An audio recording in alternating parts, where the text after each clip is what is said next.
tekyabadaza ku Masaka Road, Chiwawu ku Mityana Road, Busunjo, Baka, Mende Kohima Road, Bombo Road, Gayaza Busiika, Gayaza Kayunga n'okwetulula Mukono yonna saako mu bitundu bya Uganda eby'enjawulo. Basoloza amayumba g'abapangisa era nga bazimba n'okuwa pulaani z'amayumba. Ssentale be bokka abakulaakulanya omuntu wa wansi n'okumuzzaamu essuubi. Mbalamusiza bannayuganda mwenna, amanya gayenze Kizitaalaba, kampani yaffe eyitibwa Net Connect Travel Agency tuli Mmengo. Mujje tubayambeko okola paperwork ow'ensi zonna eza Bulaaya okugeza nga Canada, America, UK, Australia ne Schengen visa zonna tuzikolako. Tetukola z'Abawalabu nedda. Tuli Mmengo tukuyambako okola paperwork omutuufu omulungi n'ofuna visa. Tukola visa eza student visa, tukola visa ez'okulambulako abaagala ogenda mu holiday zonna tuzikolako. Enamba yange y'essimu eya WhatsApp eri 0702 28 27 34. Gye nkwata mu ngalo eri 0700 31 62 Okay, uliriza njagala okubabuulira nti nze neenyumiriza nnyo mu Honorable Ssentamu Kyagulanyi. Yali ayogerako nga agezaako okutangaza. Lwaki? Yali agezaako okutangaza bannayuganda. Omwaka gumu oguyise twayita wano bamemba of parliament 305. Invitations zagenda mu pigeon halls twazidelivaringa personally. Mukulu Kyagulanyi yeyeka eyajja.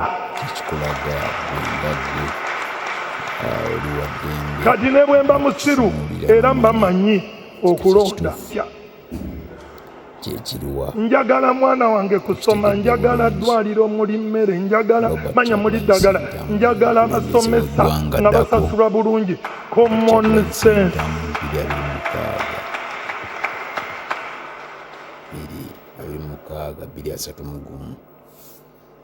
Njagala mirembe. Waliwo eyasabye essaawa nonze nenonda okumugaana olunaku olulala ndibabuulira ne ku luno ŋŋenda kulonda. yamukoodde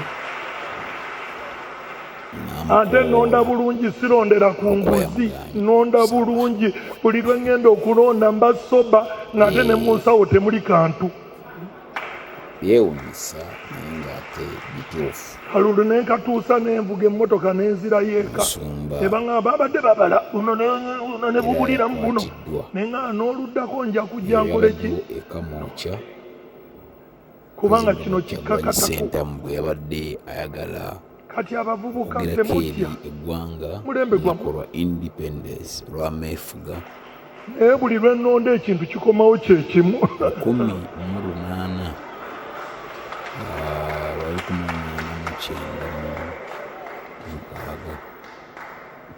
waliwo emyaka awatambula mpaka 1962 ayamba abaana bange era nga balabe ku mukulembeze omupya twafuna bwetaaze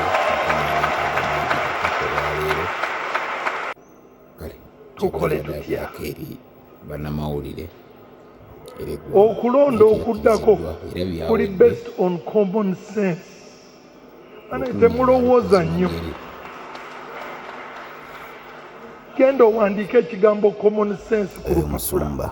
Musumba bw'atyo yagamba wandika ekigambo common sense ku lupapula. Ojja kulaba ng'ebidirira byejjuzaamu byokka. Abasumba basinga bavuddeyo. Waliwo ojuzi era omufaaza gwe twalaba, waliwo ojuzi kati Bishop Joe Emityana nalonda mu 81 gwe basinzeeko ne nalina emyaka 19. Nzize nnonda. Nnyo. Ekizibu kyange si kulonda, ekizibu kubala bululu. Nze nnonda bulungi, ababala be babala obuki. Ekizibu kye kubala bululu. Ye alonda bulungi. Nonze paka wenkaddiye. Ababala obululu be babala obubi. Naye civic responsibility yange kubanga lino lyaffe. Omuwanga Katonda mukyakiriza n'abantu kugenda kusaba. eggwanga teritasobola kusabibwa. Ayi Mukama Katonda, gwe Katonda nannyini nsi eno, tunuulira abantu bafuuse abatujju batulemesa n'okusaba. Taata Katonda omuyinza ebintu byonna, golokoka otulwanirire ng'eggwanga lino erya Uganda tufune emirembe. Gwe Katonda zaatuyamba emirembe gyonna. Eggwanga nga liwambiddwa, Mukama golokoka ojja otulwanirire ng'eggwanga lino erya Uganda tusobole okufuna emirembe nga bannayuganda, tusobole okusaba, tusobole Mukama okuba n'eddembe, kubanga ensi eno yo Mukama gwe Katonda alonda abakulembeze. Bwe tubanga ayi Katonda omukulembeze gwe watuwa nga takyatukkiriza na kusaba, Mukama mukyuse otuwa omukulembeze anatusobozesa okusaba, anatukkiriza tube n'emirembe mu nsi yaffe. Mukama tukwebaza kubanga owulidde okusaba kwaffe era omaze okukikola mu linnya lya Yesu. Amiina. Ekyo kiwedde. Omukulembeze tumugobye bw'abanga atugaana okusaba. Omusumba agambye omukulembeze we yatakkiriza kusaba. Mukama Katonda atuyambe amukyuse. Basibona banye bonamu mukirabe eggwanga kiri bagaana okusaba. Abantu bwe babagaana temujja kusaba, temujja kusinza Katonda wammwe ne babaleetera mundu. Ensi erina kutambulira ku mundu nga tebakkiriza n'abantu kusaba. Nammwe mmanyi muyina Katonda gwe mukkiriza. Abasirikale mweddeko mumanye kibabakozesa bukozesa. Bishop yegwani. Bishop wamanya. Nze Bishop Tomusange okuva mu Mityana North. Tomusange ani?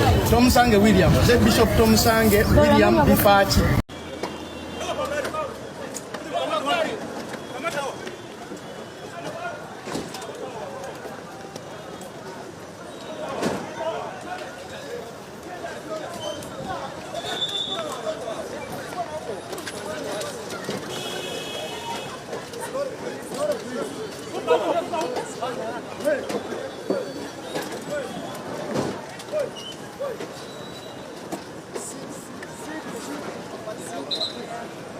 Weewala abafere, leka nkwanjuli Ham Connect UG ye kampani egenda okufunira omulimu ebweru w'eggwanga. Tulina emirimu egy'abawala n'abalenzi mu mawanga nga Iraq, Saudi Arabia, Iran, Bahrain, Qatar n'amawanga amalala mangi. Wano ku Ham Connect UG tutunda n'okugula emmotoka ssaako ne airport taxi. Gwe omwana ow'obuwala olina passport oba tolina, jangu ku ofiisi zaffe. Ham Connect UG emirimu gy'abalenzi nagyo tugirina nga ba security guards, ba cleaner, ba housekeeper. Gwe ayagala okumanya ebisingawo tusange ku FB Tower Building ewa Bakule room number C03 oba tukubire ku namba z'essimu zino noti 75978386 ne noti 7551559193. Ffe aba Ham Connect UG tutuukiriza ekirooto kyo.